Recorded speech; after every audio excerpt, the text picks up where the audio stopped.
அனைவருக்கும் வணக்கம். நேற்று இரவு கரண்ட் போன காரணத்தினால கிளாஸ் தொடங்க முடியல. நேற்று நான் பார்க்கிறதா சொன்ன பகுதியை தான் நம்ம இன்றைக்கு பார்க்க போறோம். வேற்றுமையில பாத்தீங்கன்னு சொன்னால் நாங்க முதலாம் வேற்றுமை, இரண்டாம் வேற்றுமை எல்லாம் முடிச்சிட்டோம். இந்த புதாக்கள் நிறைய பேர் இருக்கிறதால ரெண்டு முதல் வேற்றுமை பற்றி ஒரு அறிமுகம் பார்த்துட்டு முதல் ரெண்டு வேற்றுமைகளை பற்றி நான் சுருக்கமா சொல்றேன். அதுக்கு பிறகு நம்ம பார்க்க வேண்டிய தொடர்ச்சி மூன்றாம் வேற்றுமையை பார்ப்போம்.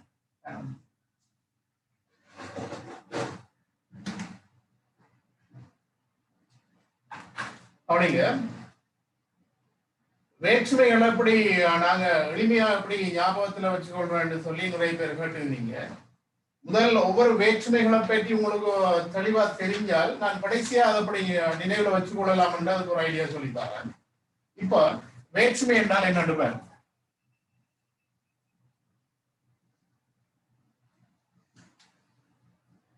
வேற்றுமை என்று சொன்னால் ஒரு வாக்கியத்துல பெயர் சொற்கள் காட்டுகின்ற பொருள் வேறுபாடுதான் வேற்றுமை என்று அழைக்கப்படும்.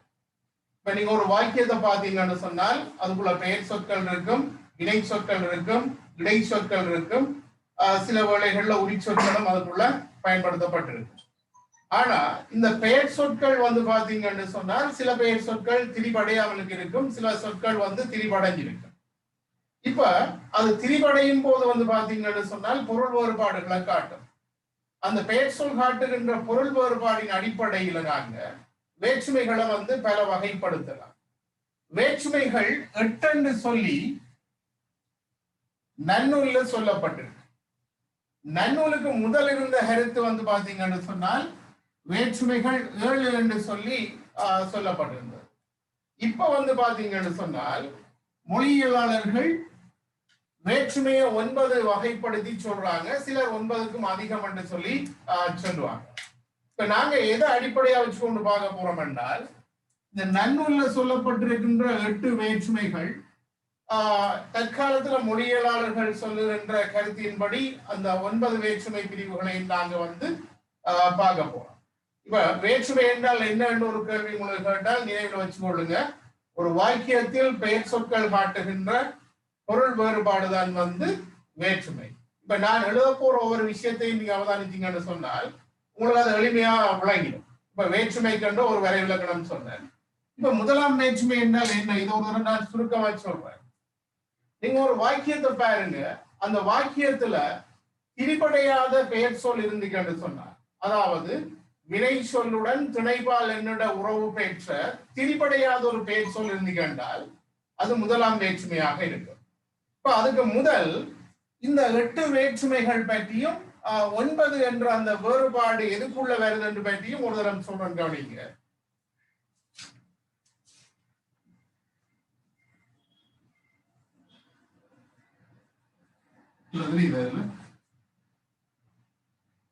இத நீங்க நன்னூலின் அடிப்படையில நான் இப்படி 8 வேற்றுமைகளா சொல்லிக்கிறேன்னு நினைத்துக் கொள்ளுங்க. தற்காலத்துல பாத்தீங்கன்னு சொன்னால் முதலாம் வேற்றுமையை எழுவாய் வேற்றுமை என்று சொல்லி சொல்றாங்க. இரண்டாம் வேற்றுமையை செயற்படு பொருள் வேற்றுமை என்று சொல்லி சொல்றாங்க. இந்த மூன்றாம் வேற்றுமை தான் முக்கியமானது. காரணம் என்னன்னு சொன்னால் இங்க 2 பிரிவுகள்ல நாங்க பார்க்க போறோம். அதாவது தற்கால மொழியியலாளர்களுடைய கருத்தின்படி அந்த மூன்றாம் வேற்றுமை உருவாலும் பொருளாலும் வேறுபடுகின்ற காரணத்தினால அது அவங்க 2ஆ பிரிச்சு நோக்குறாங்க. ஒன்று பாத்தீங்கன்னா கருவி வேற்றுமை, அடுத்தது பாத்தீங்கன்னா உடல்நிகழ்ச்சி வேற்றுமை என்று சொல்லி பார்க்கிறாங்க. 9 என்று சொல்லி எங்க அதிகரிக்குதுன்னு சொல்லி பாத்தீங்கன்னா இந்த மூன்றாம் வேற்றுமை வார இடத்துலதான் அதிகரிக்கும். அடுத்தது 4ஆம் வேற்றுமையை கொடை வேற்றுமை என்று சொல்லுவாங்க. அடுத்தது பாத்தீங்கன்னா 5ஆம் வேற்றுமையை நீங்கள் வேற்றுமை என்று சொல்லி சொல்லுவாங்க. 6ஆம் வேற்றுமை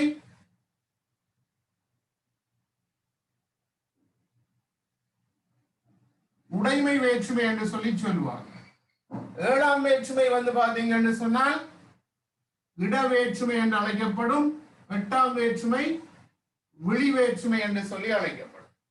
இப்ப இதையும் எளிமையா ஞாபகம் வச்சு கொள்ளலாம். நாங்க கடைசியா ஒவ்வொரு வேற்றுமைக்குரிய நான் உறுப்புகளை சொல்லி அதனுடைய சொல்லுறுப்புகளை உங்களுக்கு விளங்கப்படுத்தினதுக்கு பிறகு நீங்க இதையும் கூட எளிமையா வந்து ஞாபகம் வச்சு கொள்ளலாம். இங்க எழுவாய் என்று சொல்லி எழுவாய் வேற்றுமை என்று ஏன் அழைக்கிறாங்க என்றால் அதனுடைய அந்த முதலாம் வேற்றுமையினுடைய பொருளை வந்து பாத்தீங்கன்னா பிரதான பொருளாக எழுவாய் பொருள் இருக்கு. நீங்க இரண்டாம் வேற்றுமையின் பிரதான பொருள் என்னன்னு சொல்லி பாத்தீங்கன்னா செயற்படு பொருளாக இருக்கும். நீங்க இந்த மூன்றாம் வேற்றுமைக்குள்ள ஹரிவி வேற்றுமை என்ற ஒரு பிரிவு நான் சொல்லுவேன், அது தொடர்பான விளக்கம் சொல்லுவேன், பிரச்சனை இல்லாத பார்ப்போம். உடனிகழ்ச்சி வேற்றுமை ஏன் அப்படி சொல்லப்படுதுன்னு சொல்லி பார்ப்போம்.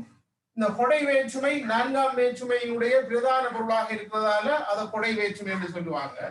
ஐந்தாம் வேற்றுமை நீங்கள் பொருள்ல வாரதால பெரும்பாலும் அதை நீங்கள் வேற்றுமை என்று சொல்லுவாங்க. ஆறாம் வேற்றுமை வந்து பாத்தீங்கன்னா அது பெரும்பாலும் உடைமை பொருள்ல வாரதால உடைமை வேற்றுமை என்று சொல்லுவாங்க. இந்த ஏழாம் வேற்றுமையினுடைய பிரதான பொருளாக வந்து இடப்பொருள் வாரதால அதை இட வேற்றுமை என்று சொல்லுவாங்க. எட்டாம் வேற்றுமை வந்து பாத்தீங்கன்னா விழி வேற்றுமை என்று சொல்லி சொல்லுவாங்க. காரணம் என்னன்னு சொல்லி உங்களுக்கு நாங்க பார்க்கலாம். இப்ப முதலாம் வேற்றுமை வந்து பாத்தீங்கன்னா இப்ப ஒவ்வொரு வேற்றுமை நீங்க பார்க்கக்குள்ள அதுக்கான ஒரு வரைவிலக்கணம், அதுக்கு பிறகு அதனுடைய உருவு, அதுல இருக்கிற சொல்லுறுப்புகள், அடுத்தது வந்து அது தருகின்ற பொருள், அதாவது வேற்றுமை பொருள்கள். இந்த 4 விடயங்களும் உங்களுக்கு தெரிஞ்சிருக்க.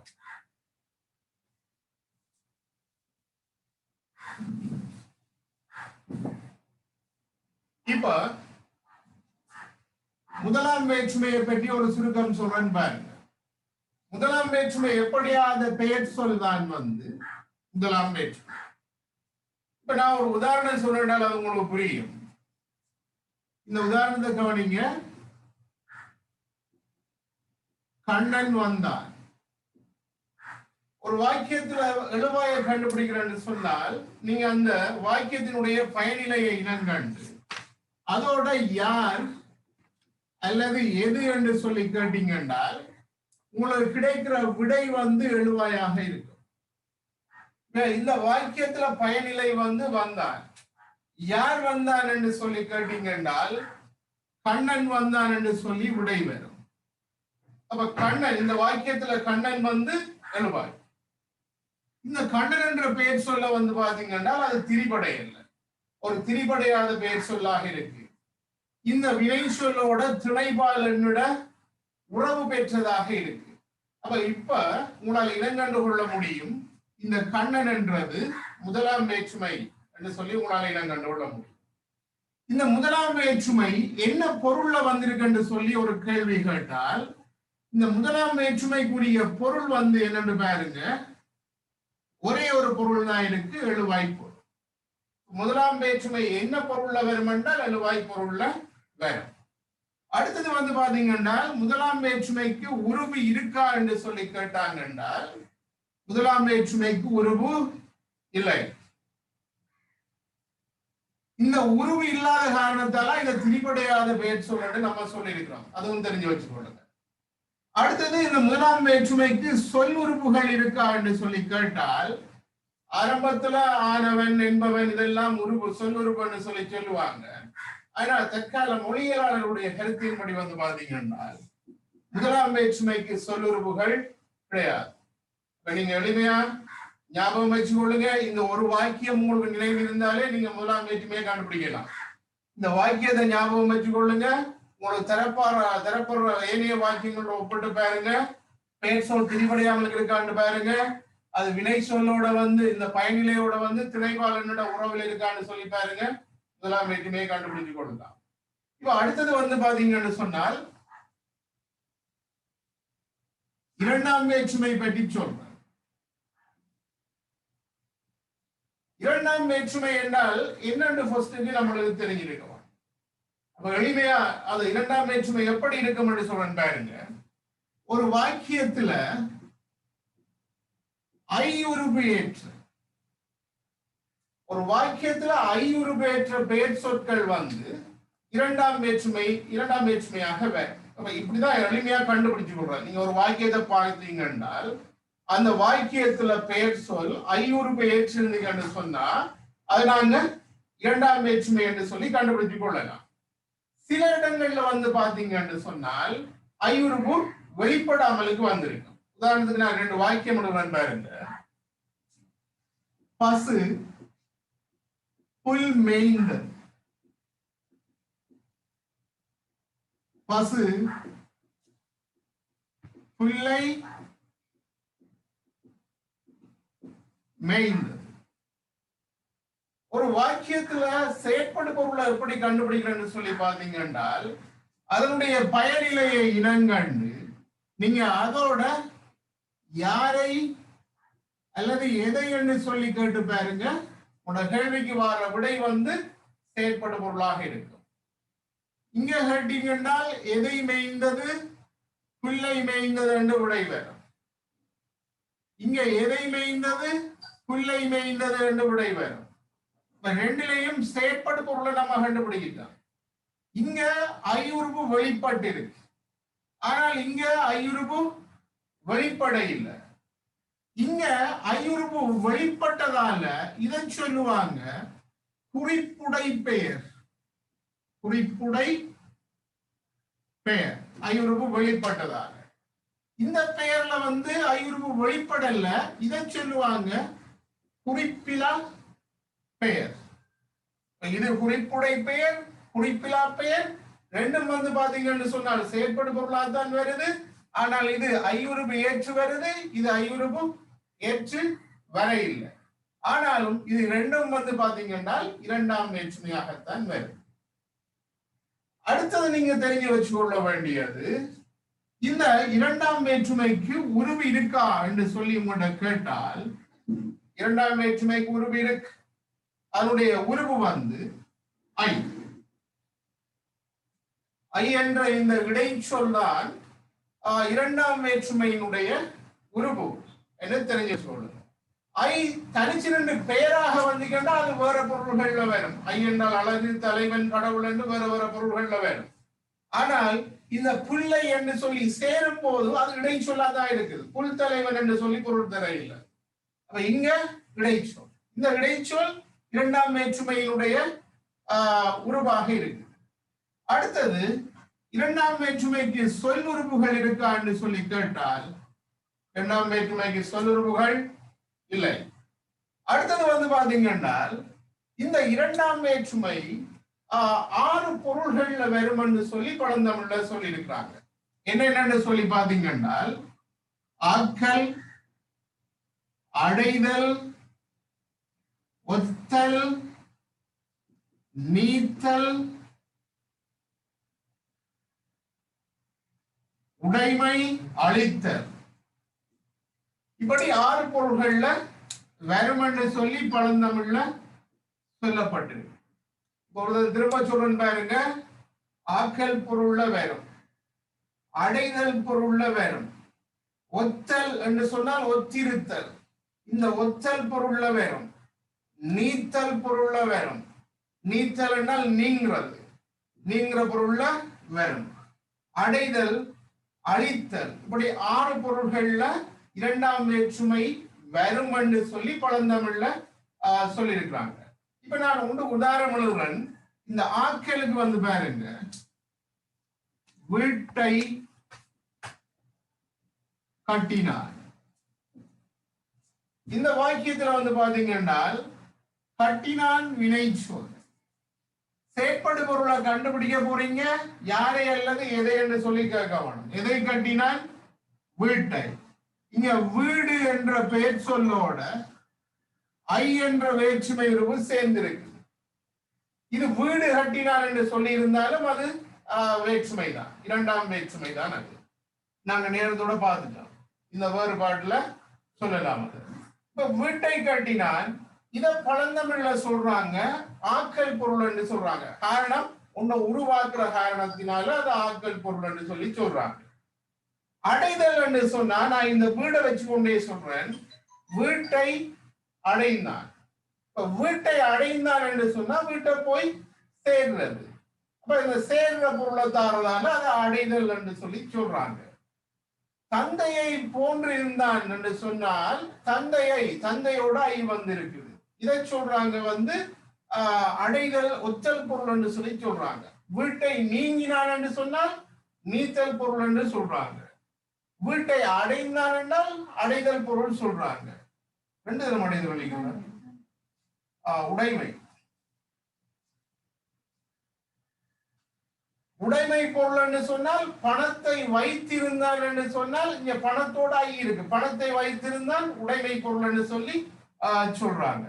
அழித்தல் என்றால் வீட்டை அழித்தான் அல்லது இடித்தான் என்று சொன்னா அதை அழித்தல் பொருள் என்று சொல்லி சொல்றாங்க. ஆனா இந்த கருத்தை நீங்க பார்க்கும்போது ஒரு முரண்பாடு உங்களுக்கு வேற. இது இந்த வேற்றுமையினுடைய பொருளா அல்லது இந்த வினையினுடைய பொருளா என்ற ஒரு சந்தேகம் உங்களுக்கு வேற.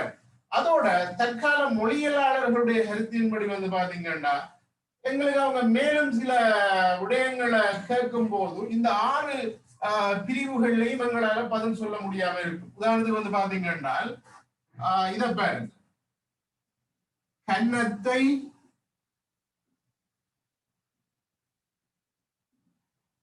கிள்ளினான்.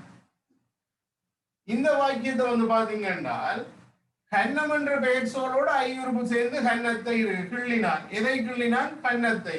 அப்ப செயற்படு பொருளா இருக்கு, 2ஆம் வேற்றுமையா இருக்கு. ஆனா இந்த 6 பொருள்கள்லையும் உங்களால சொல்ல முடியாது. ஆக்கல் என்றும் சொல்லலாது, அழித்தல், ஒத்தல், நீத்தல், உடைமை, அழித்தல், எந்த பொருளையும் நீங்க இதுக்கு சொல்ல முடியாம இருக்கு. இதால வந்து பாத்தீங்கன்னா மொழியியலாளருடைய கருத்தின்படி தற்காலத்துல அவங்க என்ன சொல்றாங்க என்றால் 2ஆம் வேற்றுமை செயற்படு பொருள்ல வரும் என்று பொதுவாக சொல்லலாம். இப்ப நீங்க கட்டினான், எதை கட்டினான்? வீட்டை. செயற்படு பொருள். இப்ப எல்லாத்தையும் கேட்டீங்கன்னா உங்களுக்கு பதில் வரும் செயற்படு பொருள் என்று சொல்லி உங்களுக்கு விடை வரும். இப்ப 2ஆம் வேற்றுமைக்காக நீங்க நினைவுல வச்சு கொள்ள வேண்டியது, ஒரு வாக்கியத்துல பெயர் சொல் ஐயுறு பெயர்ச்சிருந்தால் அல்லது ஏற்கக்கூடியமாயிருந்தால் அது 2ஆம் வேற்றுமை. ஏற்று வாரத்துக்கு இது உதாரணம், ஏற்காம வாரத்துக்கு இது உதாரணம். நீங்க பயனிலையோட கேள்வி கேட்டு அதை கண்டுபிடிச்சு கொள்ளலாம். அடுத்தது வந்து பாத்தீங்கன்னா இதனுடைய உருவு சொல்லியிருக்கிறேன், ஐ என்று சொல்லியிருக்கிறேன். அடுத்து இதுக்கு சொல்லுருவு இல்லைன்னு சொல்லியிருக்கிறேன். பழந்தமிழ்ல 6 பொருள்கள்ல வேறுமென்று சொல்லியிருக்கிறாங்க. அதுக்கு உதாரணம் பார்த்திருக்கிறான். தற்கால மொழியியலாளருடைய கருத்தின்படி வந்து பாத்தீங்கன்னா செயற்படு பொருள் வேற்றுமை, செயற்படு பொருளே வேறுமை. 1ஆம் வேற்றுமை அவங்க எழுவாய் வேற்றுமை என்று சொல்ற மாதிரி 2ஆம் வேற்றுமை அவங்க செயற்படு பொருள் வேற்றுமை என்று சொல்லி அழைப்பாங்க. செயற்படு பொருள் வேற்றுமை என்றால் அது 2ஆம் வேற்றுமை என்று சொல்லி அவங்களுக்கு தெரிய வரும். இதுதான் இதுக்கு முதல் பார்த்தனுடைய சுருக்கம். இப்ப நான் என்னென்ன சொல்லிக்கிறேன் ஞாபகப்படுத்துறேன் பாருங்க. வேற்றுமை என்றால் என்னன்னு சொல்லியிருக்கிறேன். அடுத்தது வேற்றுமை பற்றிய அறிமுகத்துல நன்னூல்ல சொல்லப்பட்ட விஷயம், அதுக்கு முதல் இருந்தது, இப்ப இருக்கிற மொழியியலாளருடைய கருத்து, இது சொல்லியிருக்கிறார். அடுத்தது எந்தெந்த வேற்றுமை வேறு எவ்வாறு அழைக்கப்படுது என்று சொல்லியிருக்கிறார். 1ஆம் வேற்றுமை எப்படி இனங்காண்கள் சொல்லியிருக்கிறார், 2ஆம் வேற்றுமை பற்றி சொல்லியிருக்கிறார். இப்ப நாங்க பார்க்க போறது வந்து பாத்தீங்கன்னா 3ஆம் வேற்றுமை. இந்த 3ஆம் வேற்றுமை கொஞ்சம் தெளிவா சொல்றேன். காரணம் என்னென்றால் அந்த இடத்துலதான் வந்து 2 பிரிவுகளாக நாங்க பார்க்க வேண்டி இருக்கும். அந்த 2 பிரிவுகள் சொல்றதோட நோக்கம் என்னன்னு பாத்தீங்கன்னா தற்கால மொழியியலாளருடைய கருத்தின்படி அது பிரிக்கப்பட்ட விதத்தை நம்ம அறிஞ்சு ஓடுறதுதான். ஓகே, இப்ப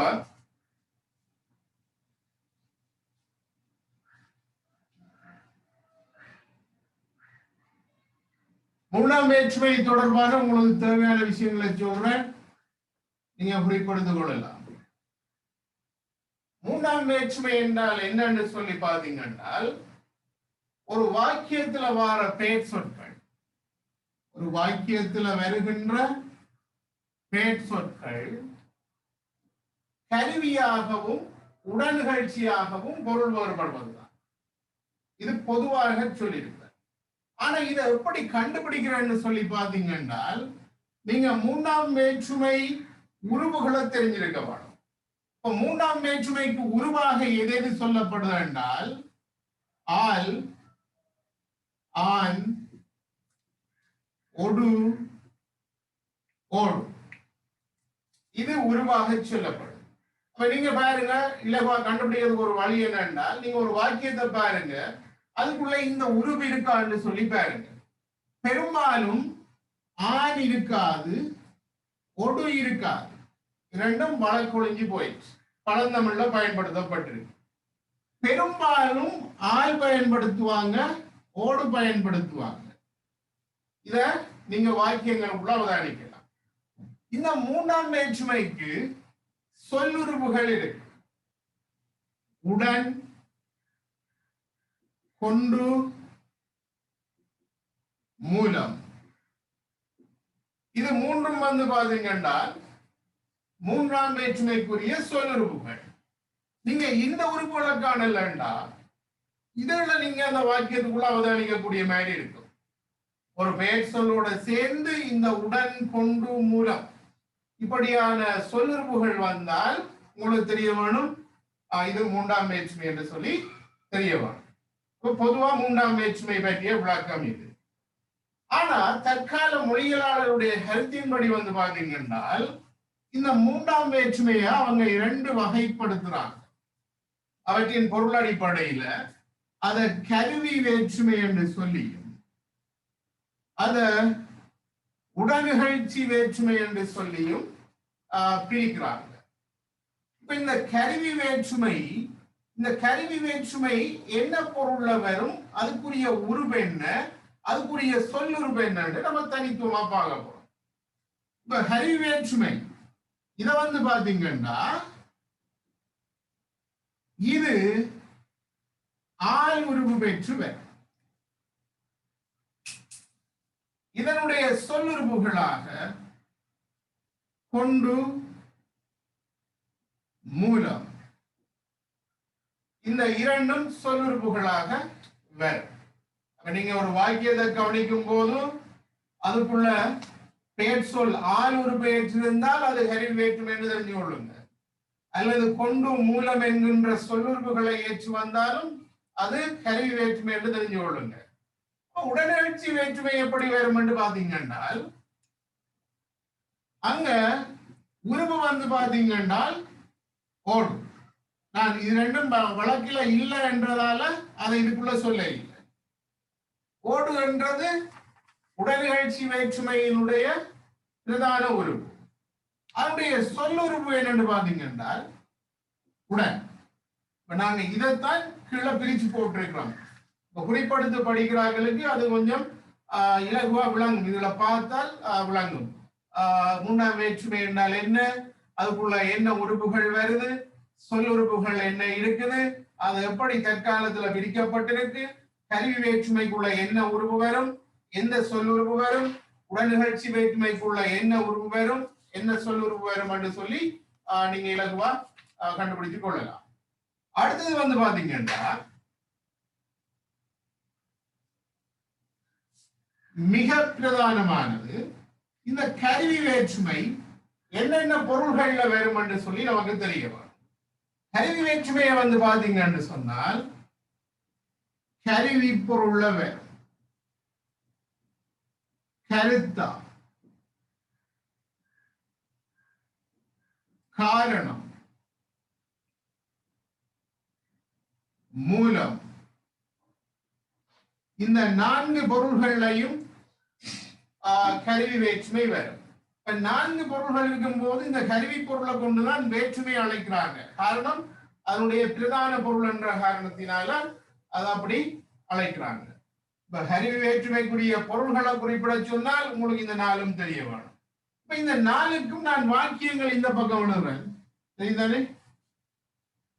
வாக்கியங்கள் இங்க எழுதுறேன், அவதானிச்சு கொள்ளுங்க. பரிச்சயமான ஒரு வாக்கியம் தான். கத்தியால் வெட்டினார். இப்ப இந்த வாக்கியத்தை வந்து பாத்தீங்கன்னா இதுக்குள்ள ஒரு வினை சொல் இருக்கு, அந்த வினை முற்று பயனிலையாக இருக்கு. ஒரு பெயர் சொல் இருக்கு, அந்த பெயர் சொல்ல பிரிச்சு பாத்தீங்கன்னா கத்தி, அதோட ஒரு உருவு இருக்கு ஆள். அந்த உருவு எதற்குரிய உருவு என்று பாத்தீங்கன்னா மூன்றாம் வேற்றுமைக்குரியது, குறிப்பாக கருவி வேற்றுமைக்குரிய உருவு. நீங்க கண்டுபிடிச்சிட்டீங்க, இது வந்து கருவி வேற்றுமை என்று கண்டுபிடிச்சிட்டீங்க. இப்ப அடுத்தது இது என்ன பொருள்ல வரும் என்று சொல்லி தெரியவா. செயலை பாருங்க, வெட்டினார். அந்த செயலை செய்வதற்குரிய கருவி எதுன்னு பாத்தீங்கன்னா கத்தி.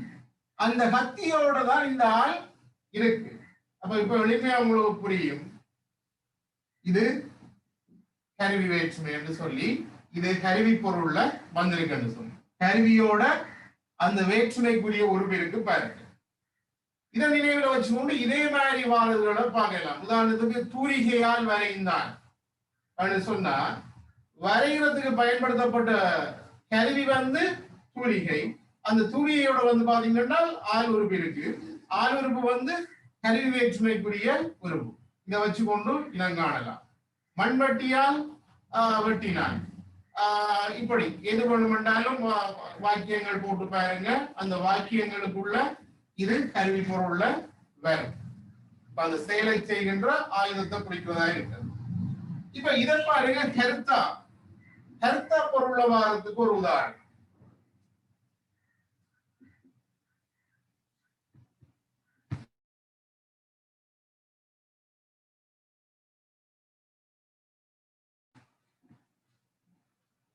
தெரியுமா?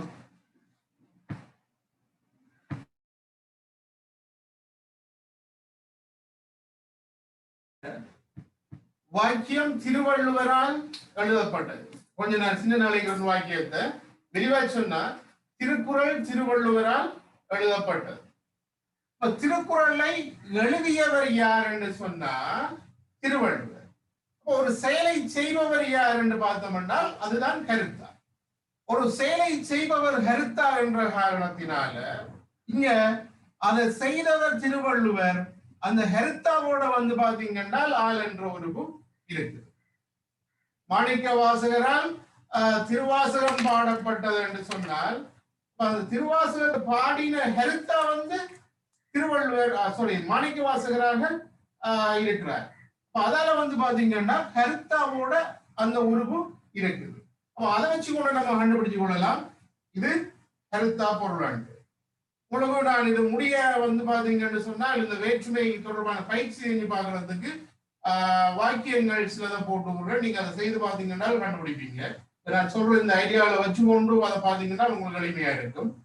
கருத்தாவோடு ஆள் உருவு இருக்குது. நாங்க சொல்றோம் கருத்தா பொருள். கருவியோடு ஆள் உருவு இருக்குது. அதை நாங்க கருவி பொருள்னு சொல்லி சொல்றோம். அடுத்தது காரண பொருள். அதுக்கு ஒரு உதாரணம் வந்து பாருங்க.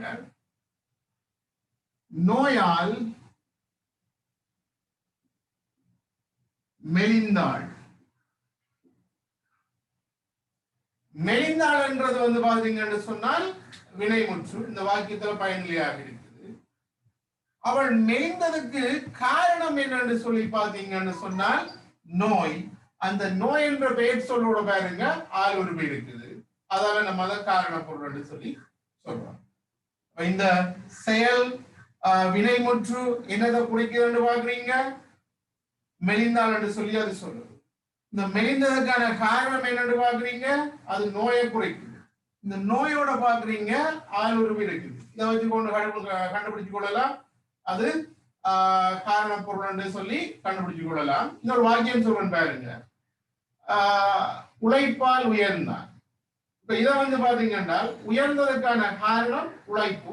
அந்த உழைப்புன்ற பெயர் சொல்லோட வந்து பாத்தீங்கன்னா ஆள் என்ற அந்த உருவு வந்து இருக்கு. அப்ப இப்படி வச்சுக்கொண்டு உங்களால காரண பொருளையும் கண்டுபிடிச்சு கொள்ள முடியும்.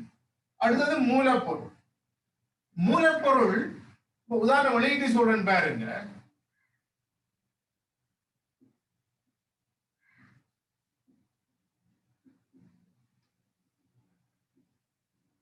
பொதுமையில நீவந்தீராடா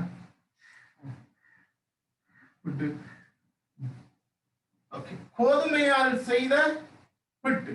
இதை வந்து பாத்தீங்கன்னு சொன்னா கோதுமை என்றது மூலப்பொருள். அதுல இருந்து புறப்படுற அந்த முடிவு பொருள் வந்து பாத்தீங்கன்னா பிட்டு. இந்த பிட்டு செய்யறதுக்கு பயன்படுத்தப்பட்ட மூலப்பொருள் என்னன்னு பாத்தீங்கன்னா கோதுமை. அந்த கோதுமை என்ற பெயர் சொல்லோட வந்து பாருங்க ஆள் உருவு இருக்கு. இன்னும் ஒரு வாக்கியம் சொல்றேன், அதையும் ஒப்பிட்டு பாருங்க. தங்கத்தால் செய்த காப்பு. தங்கம் என்றது மூலப்பொருள், காப்புன்றது முடிவு பொருள். அந்த முடிவு பொருள் உண்டாதற்கான மூலப்பொருளாக இருக்கிறது தங்கம். தங்கத்தோட ஆள் உருவு இருக்கு. உங்களுக்கு நிறைய தேவை இல்லை. உங்களுக்கு கருவி வேற்றுமையினுடைய பொருளை கண்டுபிடிக்க வேணும். அதை எப்படி கண்டுபிடிக்க வேணும் என்று சொன்னால் இந்த 4 வாக்கியங்களும் உங்களுக்கு நினைவிருந்து கண்டால் இதை வச்சுக்கொண்டு நீங்க ஒப்பிட்டு பார்த்து உங்களால கண்டுபிடிச்சு கொள்ள முடியும். இதை வச்சு ஒப்பிட்டு பார்த்து பல கேள்விகளுக்கு விடை செய்யும் போது உங்களுக்கு இது இல்லாமலுக்கு பிறகு கண்டுபிடிக்கக்கூடிய ஆற்றல் உங்களுக்கு வேணும். இது அடுத்த பயிற்சி செய்யும் போது உங்களுக்கு புரியும். இப்போ ஒரு விஷயத்த முடிச்சிட்டேன், அது தொடர்பாக திரும்ப ஆரம்பத்தில் இருந்த சுருக்கமா சொல்றேன். அதுக்கு பிறகு நாங்க இந்த உடனிகழ்ச்சி வேற்றுமையை பார்க்கலாம். இப்ப பாருங்க, மூணாம் வேற்றுமை. மூணாம் வேற்றுமை என்றால் என்னன்னு பாத்தீங்கன்னா, ஒரு வாக்கியத்துல வருகின்ற பெயர் சொல்லை கருவியாகவும் உடனிகழ்ச்சியாகவும் வேறுபடுத்துவதுதான் மூன்றாம் வேற்றுமை. இந்த மூன்றாம் வேற்றுமையினுடைய உருவுகள் என்னன்னு பாத்தீங்கன்னா, அதுல பிரதான உருவுகளை சொல்றேன். ஆல், ஆய், ஒடு, ஓடு. இந்த ஆல் என்ற உறுப்பு பாத்தீங்கன்னு சொன்னால் வழக்குல இருக்கு. ஓடு அதிகம் வழக்குல இருக்கு. இந்த ஆணோடு அதிகம் வழக்குல இல்லை. அடுத்தது பாத்தீங்கன்னா, இதற்கு சொல்லுறுப்புகள் இருக்கு. உடன், கொண்டு, மூலம் என்று சொல்லுறுப்புகள் இருக்கு. இந்த சொல்லுறுப்புகள் பயன்படுத்துவதை பற்றி நான் கிடைக்கல, இப்ப சொல்லுவேன் அதை பற்றி. இப்ப பாருங்க, உடன், கொண்டு, மூலம். இதை வச்சுக்கொண்டு இதற்குள்ள வேற உதாரணங்களை சொல்லுவோம். இப்ப இந்த மூன்றாம் வேற்றுமையை மொழியியலாளர்கள் இரண்டா பிரிக்கிறாங்க. கருவி வேற்றுமை, உடனிகழ்ச்சி வேற்றுமை என்று பிரிக்கிறாங்க. இந்த கருவி வேற்றுமையை பாத்தீங்கன்னு சொன்னால் அதனுடைய பிரதான உருவாக ஆள் இருக்கும். சொல்லுறுப்புகளாக கொண்டு, மூலம் இது இருக்கும். இந்த கருவி வேற்றுமையினுடைய பொருளாக கருவி, கருத்தா, காரணம், மூலம் ஆகிய 4 பொருள்கள் வரும் என்று சொன்னேன். உதாரணத்தை நினைவுல வச்சு சொன்னேன். இப்ப நாங்க இந்த கத்தியால் வெட்டினான் என்று சொல்லி ஒரு வாக்கியம் பார்த்தோம். பாருங்க, சொல்லுறுப்புகளை பயன்படுத்தி எதை சொல்லலாம்? கத்தி கொண்டு வெட்டினான், கத்தி கொண்டு வெட்டினான். அப்படி வந்தாலும் அது கருவி வேற்றுமை தான், அது சொல்லுறுப்பு ஏற்று வந்திருக்கு. கத்தி மூலம் வெட்டினான் என்று சொன்னால் அதுவும் பாருங்க இந்த மூலம் என்ற சொல்லுறுப்பை ஏற்று வந்திருக்கு. அப்ப இதை வச்சுக்கொண்டு நீங்க அதை இனங்கண்டு கொள்ளலாம், நினைவில் வச்சு கொள்ளுங்க. உறுப்பு வரும் அல்லது அதற்கு பதிலாக சொல்லுறுப்புகளாக பயன்படுத்தப்பட்டிருக்கும். இது நினைவில் இருந்தால்தான், இது மூன்றும் நினைவில் இருந்தால்தான் கருவி வேற்றுமையை உங்களால இலகுவா இனங்கண்டு கொள்ள முடியும். இப்ப இது உங்களுக்கு நினைவில் இருக்கும் என்றால நம்ம உடனிகழ்ச்சி வேற்றுமையை ஒரு தரம் பார்க்கலாம். உடனிகழ்ச்சி வேற்றுமை என்றால் என்ன, அது என்ன பொருள்ல வரும் என்று சொல்லி பார்ப்போம். அது பொருள் பாத்தீங்கன்னு சொன்னால் இதை விட கொஞ்சம் அதிகமா வரும். 7 பொருள்கள்ல தற்காலத்துல அது வருது. இப்ப பாருங்க, இந்த ஓடு என்ற உருவு அந்த வாக்கியத்துக்குள்ள இருக்கும், அல்லது இந்த உடல் என்ற உருவு அதுக்குள்ள இருக்கும். இப்ப அதிகமா இருந்துச்சுன்னு சொன்னா அது 2 நீங்க நினைவு வச்சு கொள்ளலாம். உதாரணத்துக்கு பாருங்க, உடனிகழ்ச்சி பொருள்ல வேறு உடனிகழ்ச்சி வேற்றுமை, அதனுடைய பிரதான உறுப்பு உடனிகழ்ச்சி பொருள். அடுத்தது அடைமொழி பொருள்ல வேறு. 2 ஞாபகம் வச்சுக்கணும். முதல் உடனிகழ்ச்சி, அடைமொழி. அதுக்கு பிறகு பாத்தீங்கன்னா கலப்புரு பொருள். அடுத்தது கூட்டல் அல்லது சேர்த்தல் பொருள். நிறைய வரும்போது அது 2 பாடமாக்கினால் நினைவில் இருக்கும். உடனிகழ்ச்சி பொருள், அடைமொழி பொருள். கலப்புரு பொருள், கூட்டல் அல்லது சேர்த்தல் பொருள். அடுத்தது பாத்தீங்கன்னா ஓரிடத்தில் தொடர்ந்திருத்தல் பொருள். ஓரிடத்தில் தொடர்ந்திருத்தல். அடுத்தது பாத்தீங்கன்னா வரையறை பொருள். திரும்ப ஒரு சொல்றேன் பாருங்க, இன்னும் 1 இருக்கு. இதெல்லாம் 2 பார்த்து வாரோம். உடனிகழ்ச்சி பொருள், அடைமொழி பொருள். கலப்புரு பொருள், கூட்டல் அல்லது சேர்த்தல் பொருள். ஓரிடத்தில் தொடர்ந்திருத்தல். அடுத்தது வரையறை பொருள். இன்னும் 1 இருக்குது, வினையடை ஆக்கி. வினையடை ஆக்கி பொருள். இந்த 7 பொருள்களையும் உடனிகழ்ச்சி வேற்றுமை வரும்.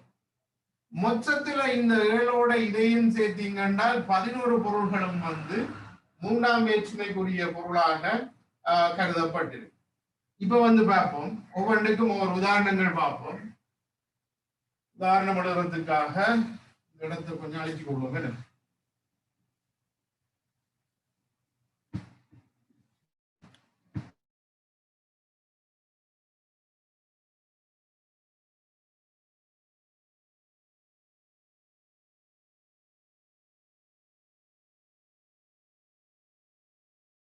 இப்ப பாருங்க, இந்த 7க்கும் நான் பொருள் சொல்றேன்.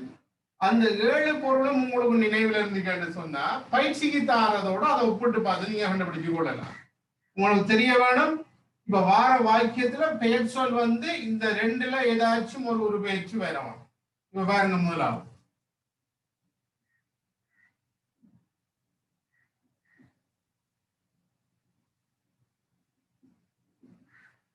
கந்தனோடு கமலா சென்றார். இந்த வாக்கியத்துல வந்து பாருங்க, கந்தன் என்ற ஒரு பெயர் சொல்லோட ஓடு என்ற வேற்றுமை உருவிடு.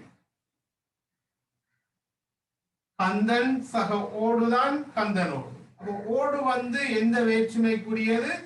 உடல்நிகழ்ச்சி வேற்றுமைக்குரியது. இங்க வந்து பாத்தீங்கன்னா அது உடல்நிகழ்ச்சியை குறைக்கும். கந்தனோடு கமலா சென்றாள் உடல்நிகழ்ச்சியை சொல்றதாக இருக்கு. அடுத்தது வந்து பாத்தீங்கன்னா அன்போடு பேசினாள். இந்த பேசினாள் என்ற வினைமுற்ற வந்து பாருங்க, நீங்க அதற்கு அடையாக வருது. எப்படி பேசினாள்? அன்போடு பேசினாள்.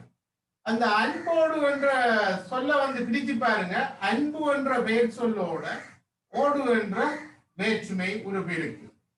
இதற்கு பதிலா வந்து இதனுடைய சொல்லுறுப்பு வருமானு சொல்லி போட்டு பாருங்க, கந்தனுடன் கமலா சென்றார். சரியா வருது, உடல்நிகழ்ச்சி பொருள் தருது. அன்புடன் பேசினாள், அதை விட நம்ம அதிகமா அன்போடு பேசினாலும் தான் பேசுவோம். அப்படி வந்தாலும் அது தவறு இல்லாமல் தான் வரும்.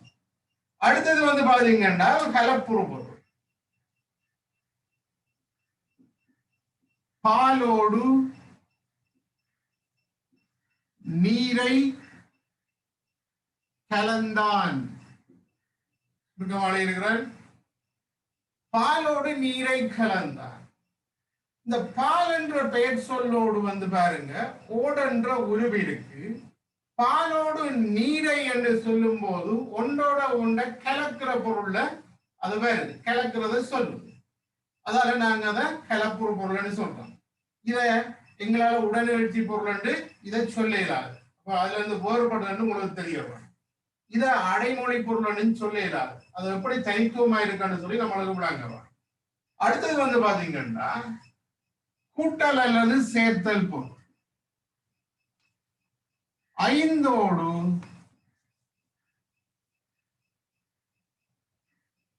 மூன்றை கூட்டினால்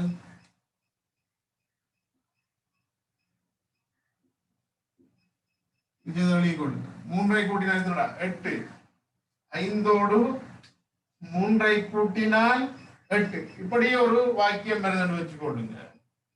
இதுல 5 என்ற ஒரு பெயர் சொல் இருக்குது, 3 என்ற பெயர் சொல் இருக்குது. பாருங்க, 5ஓடு 3 என்று சொல்லும் போது ரெண்டையும் கூட்டுற சேர்க்கிற மாதிரி இருக்கு. இப்ப இதை வச்சுக்கொண்டே நீங்க இனம் கண்டு விடலாம், இது கூட்டல் அல்லது சேர்த்தல் அண்டு. ஆனா பாலோடு நீரை என்றக்குள்ள இது கூட்டுறன்னு சொல்லிட்டாருங்க, இது கலக்கிறது.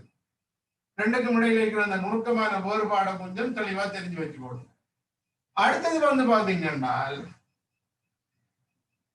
அக்கா வீட்டோடு இருந்தாள். அக்கா வீட்டோடு இருந்தாள். இந்த வாக்கியத்தை வந்து பாத்தீங்கன்னா வீட்டோடு இருந்தாள். இதுல வீடு என்ற பெயர் சொல் ஓடு என்ற வேற்றுமை உருவை ஏற்று வந்திருக்குது. இது ஒரு இடத்துல தொடர்ந்து இருக்கிற பொருளை தருது. வீட்டோடு இருந்தால் ஒரே இடத்துல இருக்கிற என்ற பொருள் அது தருது. மற்றதுகள்ல இருந்து அது எப்படி வேறுபடுறதுன்றதை நீங்க 2-3 தடவை வாசிச்சு பாத்தீங்கன்னா உங்களுக்கு தெளிவா புரிஞ்சிடும். அடுத்தது வரையறை பொருள்.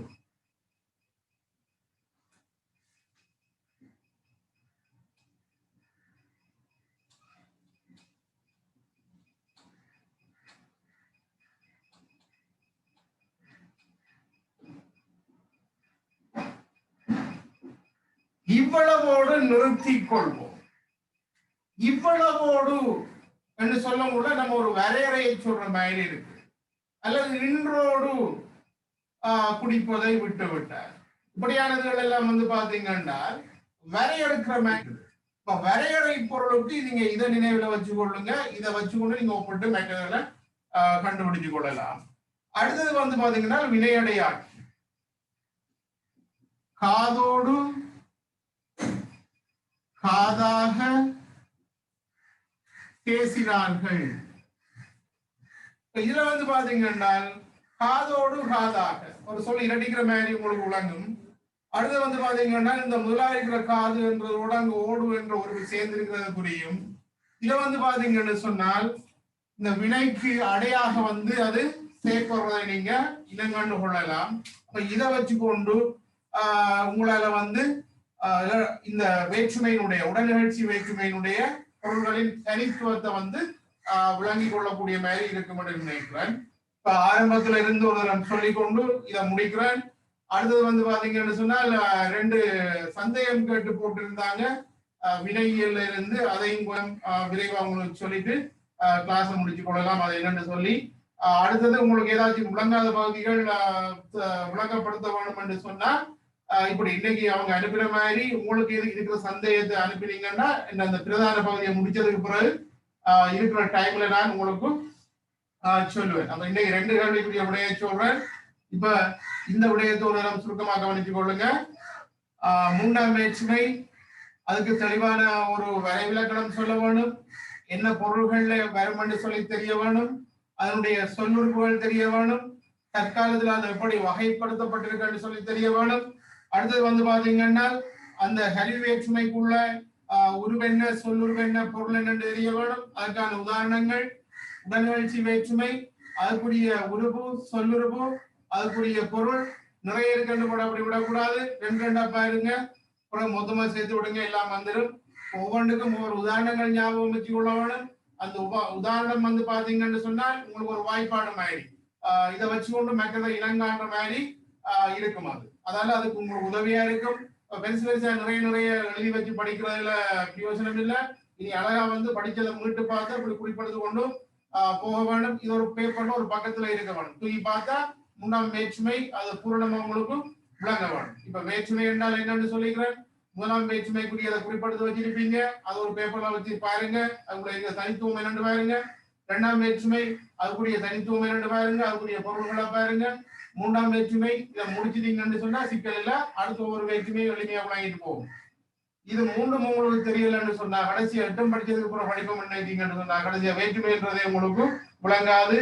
ஒரு பொருள் இன்னொரு பொருளுக்குள்ள போயிடும், ஒரு உறுப்பு இன்னும் ஒன்றுக்குள்ள போயிடும். உங்களுக்கு எதுக்குரியன்னு சொல்லி தெரியாம போயிடும். அதனால அன்னைக்கு சொல்லித்தர வேலையை நீங்க அன்னைக்கே முடிச்சு கொண்டீங்கன்னா உங்களுக்கு இலகுவா இருக்கும். அடுத்த இலக்கணத்துக்கு ஏன் முக்கியத்துவம் கொடுக்க வேண்டும் என்று சொல்லி நான் ஆரம்பத்தில் உங்களுக்கு சொல்லியிருக்கிறேன். ஒன்று வந்து இது கட்டாய வினாக்குள்ள இருக்குது, இன்னும் ஒன்று வந்து அது 15 புள்ளிக்குரிய மாதிரி இருக்குது. அது செய்தோம்னால் நம்ம இலக்கண பகுதியிலே 35 புள்ளிகள் எடுக்கக்கூடிய மாதிரி இருக்கும்.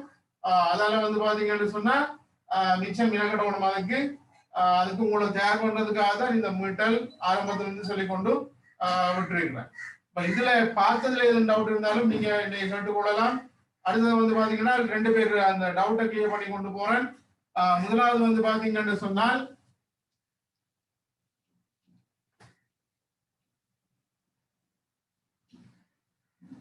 வினையியல்ல இருந்து கேட்டிருந்தாங்க. வினையியல்ல வந்து வினை சொற்களை தனி வினை கூட்டு வினை என்று சொல்லி பிரிக்கலாம். அதை எப்படி எளிமையா நினைவில் வச்சுக்கொள்றேன்னு சொல்லி கேட்டிருந்தாங்க. அதுக்குரிய தெளிவான விளக்கம் ஒன்று கேட்டிருந்தாங்க. இது மிச்சம் எளிமையான ஒரு கேள்வி. வினை சொற்களை அதனுடைய அமைப்பு பொருள் இலக்கண தொழிற்பாடை வச்சுக்கொண்டு பல மாதிரி பிரிக்கலாம். அதுல ஒரு முறைதான் வந்து பாத்தீங்கன்னு சொன்னால் தனி வினை, அடுத்தது கூட்டு வினை. அந்த சொல்லுக்குள்ளே உங்களுக்கு விடை இருக்கும். தனிவினை என்றால் என்னன்னு சொல்லி பாத்தீங்கன்னா அது ஒரு வினையடியால் ஆக்கப்படும். அங்க இருக்கிறது ஒரே ஒரு வினையடி தான் இருக்கும், ஒரு செயலை குறிக்கும். அப்ப இரண்டையும் சேர்த்தீங்கன்னா ஒரு வரையிலக்கணம் இருப்பாருங்க. ஒரு வினையடியால் ஆக்கப்பட்டு ஒரு செயலை குறிப்பது வந்து தனிவினை. உதாரணத்துக்கு பாருங்க, இந்த வா என்றது தனிவினை, ஒரு அடிதான் இருக்குது, ஒரு செயலை தான் குறிக்குது. வருக ஒரு வினையடிதான் இருக்குது, வாசக பிரிக்கலாம். வாருங்கள் இதை பிரித்தீங்கன்னாலும் வாசக உங்கள் என்று பிரியும். வா என்று ஒரு வினையடிதான் இருக்கு, ஒரு செயல் தான் இருக்குது. வந்தான் இதை பிரித்தீங்கன்னு சொன்னா வாசக இந்திசக ஆனண்டு பிரியும். வா என்ற ஒரு வினையடிதான் இருக்கு, ஒரு செயல் தான் இருக்குது. அப்ப உங்களுக்கு தெரிய வேணும், தனி வினை என்றால் ஒரு வினையடியால் ஆக்கப்பட்டு ஒரு செயலை குறிப்பவை தனிவினைகள். கூட்டு வினை என்றால் என்னன்னு சொல்லி பாத்தீங்கன்னா இது ஒன்றுக்கு மேற்பட்ட அடிச்சொற்களால் ஆக்கப்படுகின்ற ஒரு வினைச்சொல். ஒன்றுக்கு மேற்பட்ட அடிச்சொற்களால் ஆக்கப்படும் ஒரு வினைச்சொல். நல்ல ஞாபகத்தில் இருக்க வேணும். இப்படி அமைப்பு தெரியும் என்றால் உங்களுக்கு கூட்டு வினையை நீங்கள் எளிமையா இனம் காணலாம். இந்த கூட்டு வினையினுடைய அமைப்பு எப்படி இருக்கும் என்றால் வினை சக வினை சமன் கூட்டு வினை, இது ஒரு அமைப்பு. பெயர் சக வினை சமன் கூட்டு வினை, இது இன்னும் ஒரு அமைப்பு. மூன்றாவது இடைசக வினை சமன் கூட்டு வினை, இது இன்னும் ஒரு அமைப்பு. இந்த மூன்றுல ஒரு அமைப்புல பெரும்பாலும் கூட்டு வினைகள் வேறும். இப்ப முதலாவது பாருங்க, ஓடு சகவா. இந்த ஓடு என்றது ஒரு செயலை குறிக்குது. இது பெயராகவும் பெறும், வினையாகவும் பெறும். இங்க வினையாக எடுத்துக்கொண்டிருக்கிறார்.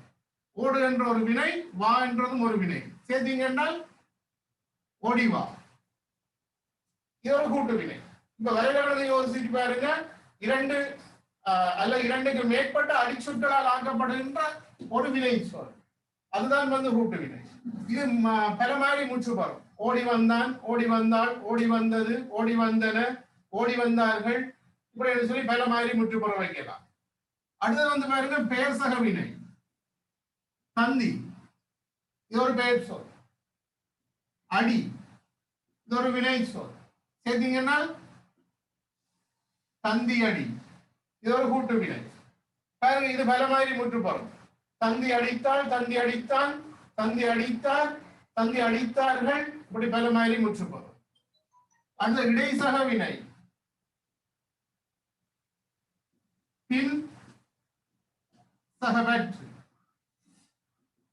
பின்பற்று, பின்பற்றினான், பின்பற்றினாள், பின்பற்றினார், பின்பற்றினார்கள், இப்படி என்று சொல்லி முடியும்.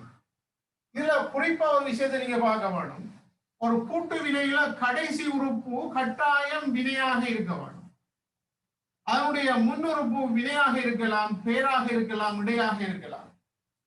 ஆனால் இறுதி உறுப்பு வினையாக இருக்க வேண்டும். அப்ப இதை நினைவுல வச்சுக்கொண்டு நீங்க கூட்டு வினையை எளிமையா இனம் கண்டு கொள்ளலாம். இன்னும் ஒரு கேள்வி கேட்டிருந்தாங்க, முதல் வினை துணை வினை பற்றி கேட்டிருந்தாங்க. அதையும் கொஞ்சம் வேகமா சொல்றேன். வினை சொற்களை நான் நேரத்தோட சொல்ல மாதிரி தான், அதனுடைய அமைப்பு, பொருள், இலக்கண, தொழிற்பாடை வச்சுக்கொண்டு பல மாதிரி பிரிக்கலாம். நான் வினைகள் படிப்பிக்கும் போது உங்களுக்கு சொல்றேன். இப்ப இந்த முதல் வினை துணை வினை என்றால் என்னன்றதை பாருங்க. வினை சொற்களை முதல் வினை துணை வினை. இப்ப நான் ஒரு வாக்கியம் பாருங்க.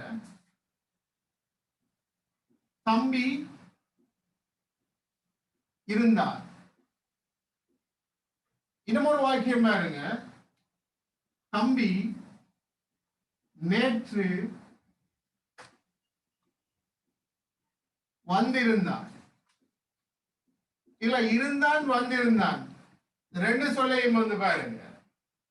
இங்க இருந்தான்ல பிரிச்சு இந்த இரு என்ற எடுத்தீங்கன்னு சொன்னா இந்த வினை இருந்தான் அதனுடைய அடிப்படை பொருளை தருது. இருந்தான் என்ற இரு என்ற சொல்லினுடைய அடிப்படை பொருள் என்னன்னா இருக்கிறத பிடிக்கும், அதாவது உட்கார்றத பிடிக்கும். அப்ப தம்பி இருந்தான்டா அது தார பொருள், தம்பி உட்கார்ந்து இருக்கிறான் என்றது சொல்லுது.